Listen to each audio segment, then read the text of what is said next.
Thank you guys so much for the love on my last video. It really, really means a lot to me.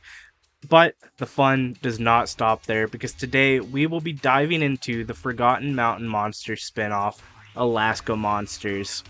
And if you want to see videos just like this, more of them from me, feel free to like, comment, and subscribe. It really helps me push through the YouTube algorithm into more people who may love my content's feed. So this all started while I was working on my Sons of Appalachia video. You know, I was doing research, I was watching episodes, I was looking up loads of information when I discovered that Colt Straub, the producer of Mountain Monsters, was also the executive producer of this show called Alaska Monsters. Now, I will go more in-depth into the show later, like the characters of the show, like the whole format, or even the producers, because they're all really similar, you know, they're very surprisingly similar. But right now, I want to start with the very beginning of Alaska Monsters, covering how they started, why they started, and all that other jazz. So the show first aired September 12th, 2014 on Destination America. Now right before that, I don't really know, why it was wanting to be made or why it was eventually made, but I do have an idea to what they saw and wanted to capture with Alaska Monsters. The idea was that it was going to be successful, a lot like Mountain Monsters formula that had viewers hooked into it. And it also wanted to capitalize on the success of the other many Alaskan shows like Alaska: The Last Frontier, Life Below Zero, or even Alaskan Bush People. Now, I will admit, they do have some pretty awesome sounding cryptids up there. They have the Alaskan tiger that grows another stripe with every human it gets. They have saber wolves, which sound awesome, Bigfoot of the Yukon, Bushman. But what I found to be my favorite cryptid of their entire show that they've done was Otterman. So now let's talk about the format of Alaska Monsters. The show started with their intro, they had a team meeting, then they discussed with an eyewitness, had the first night hunt, then they would build the trap, talk to another eyewitness, then have the final night hunt. And that sounds pretty similar. And if you want a reminder on Mountain Monsters formula, it started with the intro, then the team meeting, they talked to an eyewitness, had their first night hunt, build the trap, talk to another eyewitness, and then had their final night hunt. Really similar, if not one-to-one. Now, before we get too much further into the actual Alaskan Monster show, let's talk about the members. Okay, so we had the team leader, Little Bear. We had the researcher, Trusty. Trap engineer, Todd. Then we had the tech expert, Levi. Of course, it's no team without a rookie. That was Rhett. And then the expert tracker, Face. And that's also really similar, because Mountain Monsters had the team leader, researcher, trap builder, another expert tracker, rookie, and then security, that being replaced with tech expert in this show. So the show had 14 episodes in total. There was 6 in season 1 and then 8 in season 2, with season 2 being Bigfoot edition, like season 3 of Mountain Monsters. So the location that Alaska Monsters took place was a place called the Alaskan Triangle. And this triangle was made up by 3 cities, top, 2 bottom, and then connect them. And that was the Alaskan Triangle, where the most cryptid activity happened, or people just go missing. So this was their main focus of the show. They split it up into 50 zones, I want to say. And each episode, they'd go zone to zone to investigate a monster and then move on to the next episode. So earlier, I did show off that Colt Straub was one of the executive producers, but you could also see, Duke Straub and then Royal Malloy, I think it was. However, I want to go more in-depth into the executive producers, showing a side-by-side graph of, Alaska Monsters versus Mountain Monsters, so you can see how similar the executive producers were. Okay, so these images that I found weren't exactly just the executive producers like I thought it would be. There's like line producers, normal producers, post-production producers, but I've made sure to show you like all of them side by side here, just so you can kind of look back and forth. But for those of you, to make it easier, who can't like really see, I've color-coded, it with a crayon here, so you can actually see like who carries over, and then one final version for anyone who wants. I just cross out all of the people who don't produce across the shows, just in case, for those of you who want to see this. So yeah, if you really, really want to see it for much longer, I recommend, pausing the video just so you can look more intensely over this, but we'll be moving on now.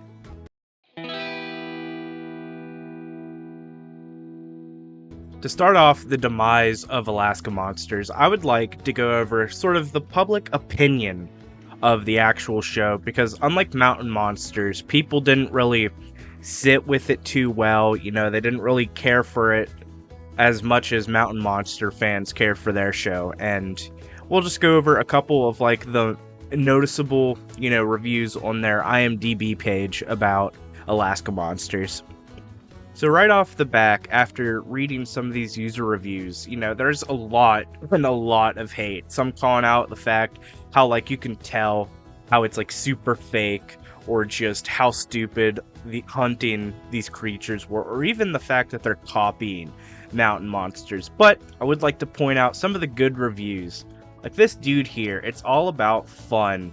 These guys are just having fun. I am jealous. It's a great show if you don't take them seriously, which a lot of people do when hating shows like Mountain Monsters or Alaska Monsters, Of course, it's going to seem scripted, but you just have to like ignore that and have fun.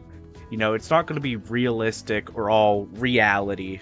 A lot of shows, Ghost Hunters, I'll point out, it's just, it's fun. You're supposed to have fun while watching these shows.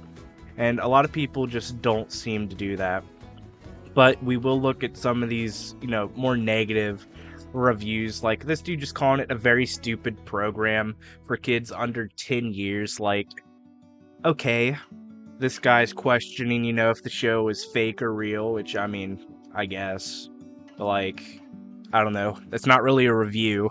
You'd expect people reviewing the show instead of just giving out all these hate comments. A lot of them are hating like Destination America and Travel Channel, which, I mean, I guess I can see. Like, it did feel like Travel Channel and Destination America was copying a lot of things at the time. And here's a dude, I don't know why he did 1 star, but like it's a comedy show. You're supposed to have fun while watching it, which seems to be something that a lot of people forget. And then, yeah, it been done. The show's a complete ripoff of Mountain Monsters. It's not exactly a ripoff, more than it is a spin-off, because it has like the same producers and everything. The only thing that's different is like the actual team members. So I wouldn't say it's a rip-off. It's made by the same exact people. It's just a spin-off of Alaska, like I've mentioned earlier, with like, them wanting to capture on the success of like Alaskan bush people or Life Below Zero or whatever. But yeah, I mean, that's pretty much public opinion. There's a lot of hate on it, but the people who have actually watched the show seem to like really have fun with it. Like even this dude's asking for him to bring it back, and that was 2021, but yeah, I don't know.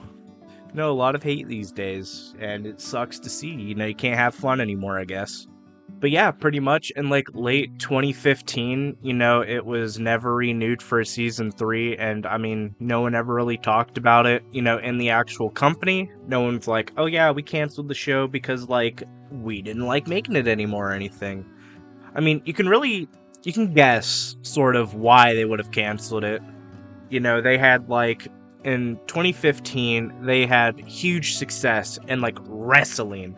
And I guess they probably thought like, oh, wrestling's the next big thing. We're going to go all in on wrestling, with like network programming shifts. But maybe it's a project Colt Straub would go back to one day. But I mean, I wouldn't hold out hope for it. That just, yeah, I don't know. It really sucks that they just canceled these shows. And I mean, that's pretty much it. Like I said earlier, they have like 14 episodes of content, and there's only so much I can actually talk about before, repeating a bunch of stuff that I've already mentioned. And I think I've gone over pretty well, near about everything the show had to offer. And, if you are an Alaska Monsters fan, let me know how, you discovered the show or how you really felt about it. I'd love to know more about it. I still have to even finish the series. I watched, probably 5 episodes worth. And, it was pretty fun. It was a lot like Mountain Monsters, like the show I know and love. And since we're ending off this episode here, I will admit my mistakes of a bunch of wrong information in my last Sons of Appalachia Mountain Monsters video.